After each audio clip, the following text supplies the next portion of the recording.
Alabama and Auburn football. Here for both Nick Saban and Hugh Freeze as they preview Week 5 of the college football season.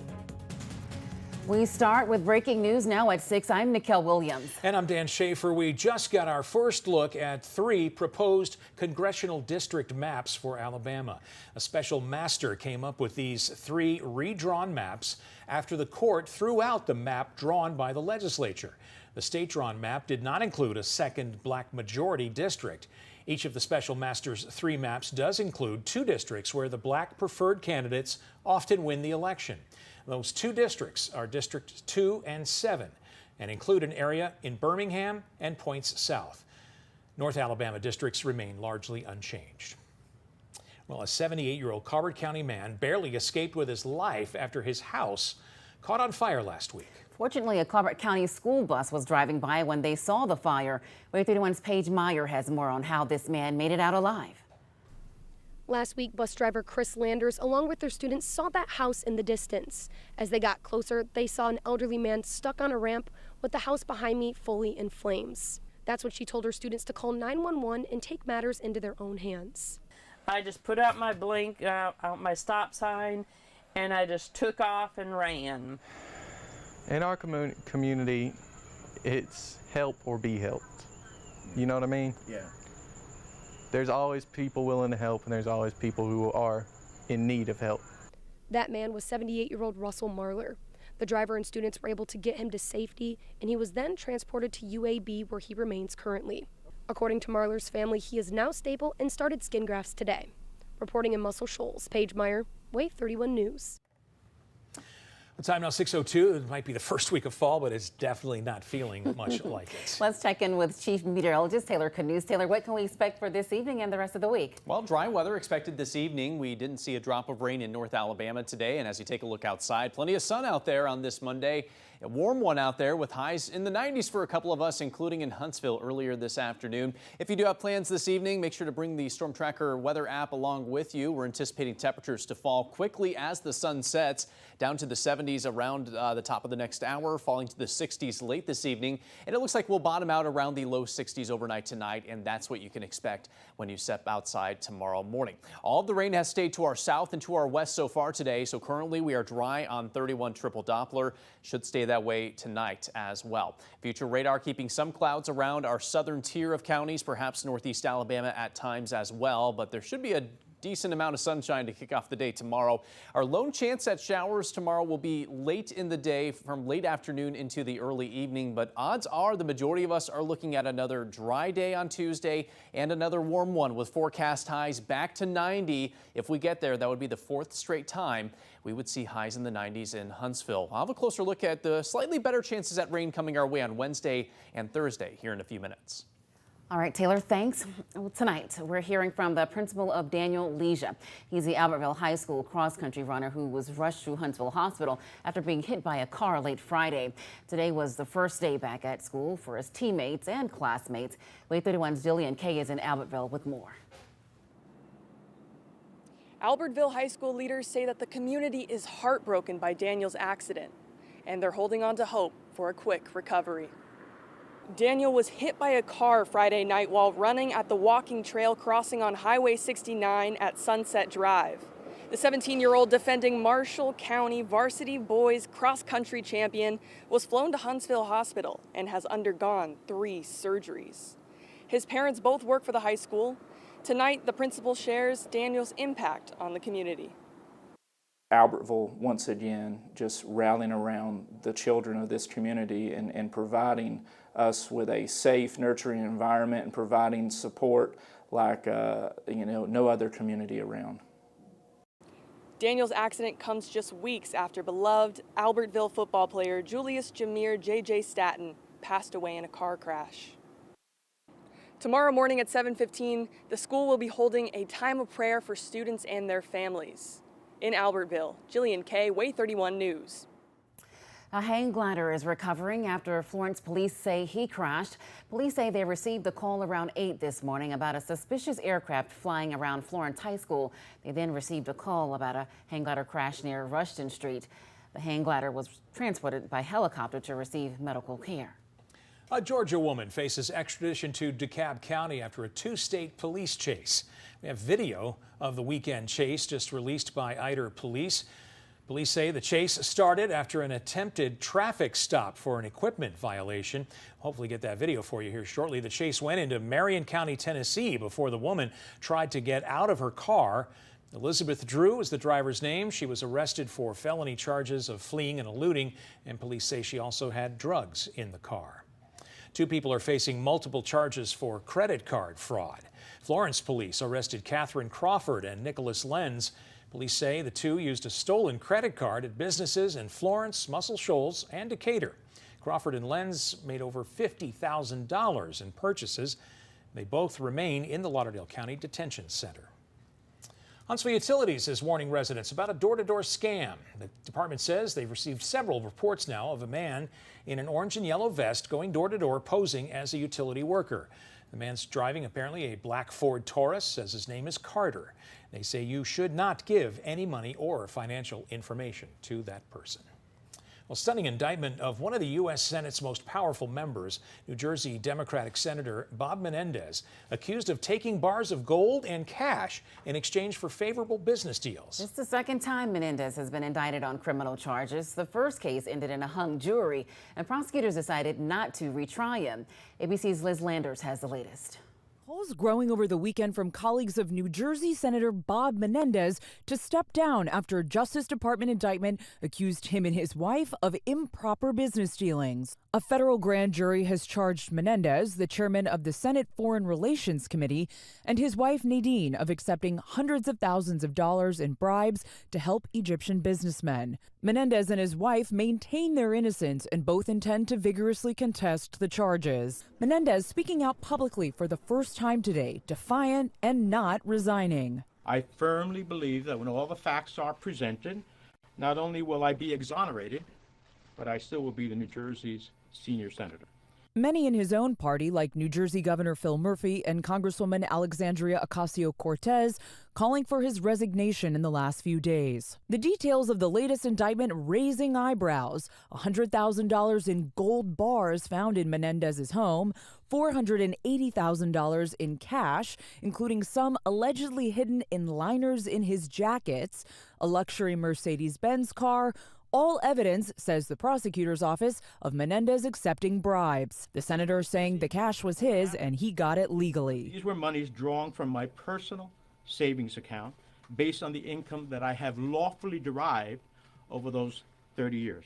And the Senate Majority Leader Chuck Schumer announcing that Menendez will step down as chairman of that powerful Senate committee. Menendez, who's up for re-election in 2024, now facing a Democratic primary challenger. Congressman Andy Kim announcing that he will run against the senator, saying that New Jersey, quote, deserves better. In Washington, Liz Landers, ABC News. The Vote for Alabama mobile app is a thing of the past. Alabama Secretary of State Wes Allen discontinued it. The app was created in 2016 under the previous Secretary of State. In a statement released by a spokeswoman for Secretary Allen, she says the app took users to a website on their phone that they could already access without the app. The discontinuation will cut costs by over $12,000 a year. Meanwhile, members of the United Auto Workers say there's no end in sight to their strike. Over the weekend, the UAW union expanded walkouts against two of the big three car makers. Members want a 40% increase in wages and stronger benefits. Tomorrow, President Biden is planning to stand with union workers in their dispute with the automakers. And on to the WGA strikes. Hollywood writers reached a tentative deal with major studios and streaming services. Now, the more than 11,000 members of the Writers Guild of America are now off the picket line after being on strike for nearly 5 months. ABC's Tim Pullian has more.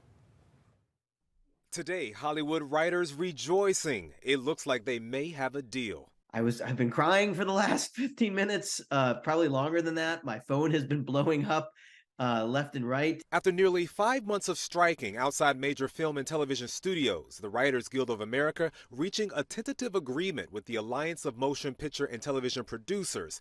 That's the group negotiating on behalf of studios like Warner Brothers, Netflix, Amazon, and Disney, the parent company of ABC News. In an email Sunday, the WGA alerting its more than 11,000 union members of the potential deal, writing, We can say with great pride that this deal is exceptional, with meaningful gains and protections for writers in every sector of the membership. All of us can't wait to see it. We're going to have to be a little patient for the next couple of days. The terms of the deal have not been made public, but the New York Times reporting the 3-year contract includes increases in royalty payments for streaming content and guarantees that artificial intelligence will not encroach on writers' credits and compensation.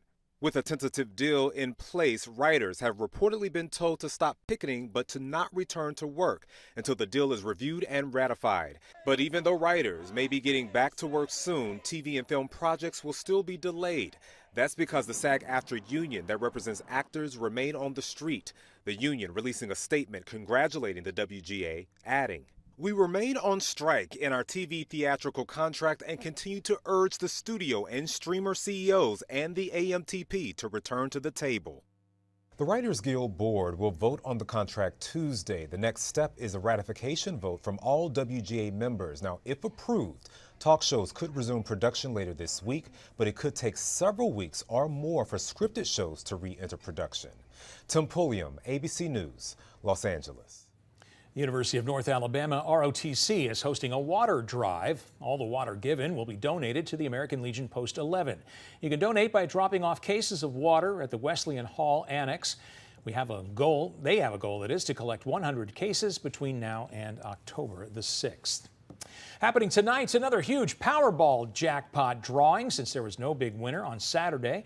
That lottery says the jackpot now worth an estimated $785 million. It's now the 4th largest in history and only surpassed by jackpots over $1 billion. The winner will have the option of taking $785 million over 30 years of payments or cash out for $367 million.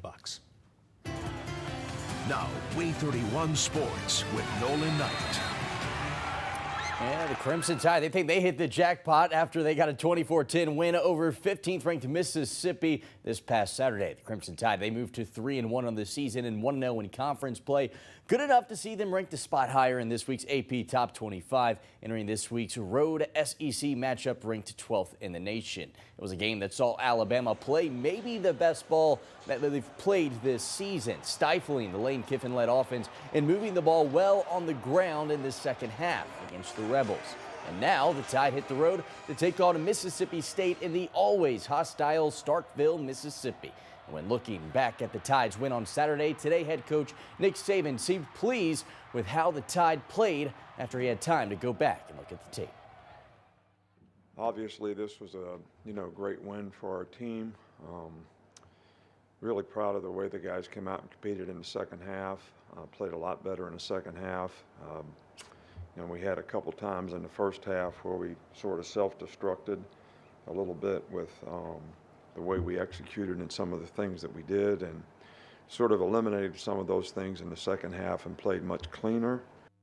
As for the Auburn Tigers, they're coming off of their first loss of the Hugh Freeze era. Auburn really struggled to move the ball on the road at Texas A&M, and it resulted in them falling 27-10. The Tigers threw for just 56 yards in the loss to the Aggies and only saw them find the end zone once, which was a defensive scoop and score. But despite the loss, head coach Hugh Freeze thinks his team missed out on some opportunities and that they are putting this game behind them and focusing on the tall task of hosting Georgia this Saturday in the South's oldest rivalry at 2:30. We easily could have had some points in that first half and made that a game. So that's the frustrating part of it for sure. And man, but excited to be back home to play one of the gold standards in college football right now, with what Coach Smart has done there, and in his 8th season is he's got it rolling, and so it'll be a great test for us. Thank God we're at Jordan-Hare. I know it will be electric, and we're going to get the kids that are healthy enough. We're going to get them ready to play and compete in this game. As for the Alabama A&M Bulldogs, they received some SWAC Player of the Week recognitions today from the front office in Birmingham. Alabama A&M quarterback Quincy Casey was named the Offensive Player of the Week after throwing for 328 yards in the Bulldogs' 31-24 win over Arkansas Pine Bluff last Thursday, while Zarion Hayes claimed the defensive honors after tallying 12 tackles and 2.5 sacks in the win. They are the 3rd and 4th Bulldogs to claim a weekly honor. And finally tonight on WAAY 31, Monday Night Football returns. As we speak, the Tampa Bay Buccaneers and Philadelphia Eagles are preparing to square off in one of the two Monday night games tonight. Highlights from the matchup later this evening at 10 o'clock. Yeah, always fun when NFL football's on TV. Down there at Raymond James Stadium. Should be a lot of fun. That's right. We have time for a final check on the weather. Yeah, and we're talking a bit of a downward trend in our rain chances this week. Some may be happy about that. Others have kind of been hoping for moisture. Sorry to be the bearer of bad news, but it does appear that we're going to be looking at a primarily dry week ahead. Let's start with the temperatures, though. It was a warm start to the work week, and it's still pretty warm at 88 degrees in Muscle Shoals. Elsewhere, 84 in Huntsville, and still holding on to 87 in Decatur. Once the sun sets here pretty soon, those temperatures are going to tumble rather quickly. Here's a look at our WAAY 31 Skycam network. Beautiful sunset developing across North Alabama with just some high-level cloud cover out there. But otherwise dry conditions. That has been our theme recently. We have now had 9 straight days of dry weather in Huntsville. That's the third longest dry spell we have had so far this year in Huntsville, the longest being back in late May and early June. So 31 triple Doppler, all dry for the time being. I expect it to stay that way this evening, and we should be dry overnight tonight as well. We were monitoring the possibility of a few showers and storms today, but that has all stayed just to our south and western parts of Alabama and back toward Mississippi as well. That's where the majority of the moisture should stay overnight tonight. So let's look ahead to tomorrow, and it looks like another mainly dry day with nothing more than a couple pop-up showers around the region right around this time tomorrow. As you can see, those are going to be few and far between. In fact, they may just be light showers, if anything at all, that pops up tomorrow. Looking ahead to Wednesday, this will be our best chance at wet weather this week, but even then, they're going to be widely scattered. The showers possible in the morning hours, mainly south of the Tennessee River, and then the best chance at rain during the afternoon and evening looks to stay farther north in Tennessee, but it's possible a little bit of that clips us in far north Alabama late in the day Wednesday into Wednesday night. Thursday looking similar with the best chance of rain staying in Tennessee, although a little bit of that could clip us in the Tennessee Valley late on Thursday. High temperatures as a result of that drying trend are on the rise as well. We're looking at temperatures topping out in the 90s for a lot of us tomorrow, up to 90 in Huntsville and Fayetteville, 91 in Decatur, and in Muscle Shoals. If you don't get to 90 tomorrow, you will be awfully close. Wednesday and Thursday slightly cooler, but also a little bit muggier. High temperatures varying from 81 in Guntersville to upwards of 89 around the Shoals on Wednesday afternoon. Your Thursday forecast will be a little bit warmer than normal as well, with a high of 86 in Huntsville and around 84 in Scottsboro. This final week of September and the first week of October are likely going to be warmer than average, not only locally, but across much of the country. That appears to be the theme, is warmer than average conditions. Here's what it looks like on our 10-day forecast. Highs in the mid to upper 80s expected once we get past tomorrow, not only for the weekend, but much of next week as well. If you are looking ahead to the weekend, it does look like it will be sunny and dry. So it looks like basically a repeat of what we just went through coming our way again. Sunny, dry, and warm. It seems weird to see 90 on their chart right now. I know. It can happen occasionally this time of the year. Yeah. The fact that we could see 4 straight days is even more bizarre. But here we are. Thanks, Taylor. Thank you for joining us online this evening. WAAY 31 gives you 24/7 coverage you can count on. Local news, breaking news, and severe weather. Watch WAAY 31 on all of our streaming platforms and download the only weather app with 3 live Doppler radars. We'll see you right back here again at 10 after the game.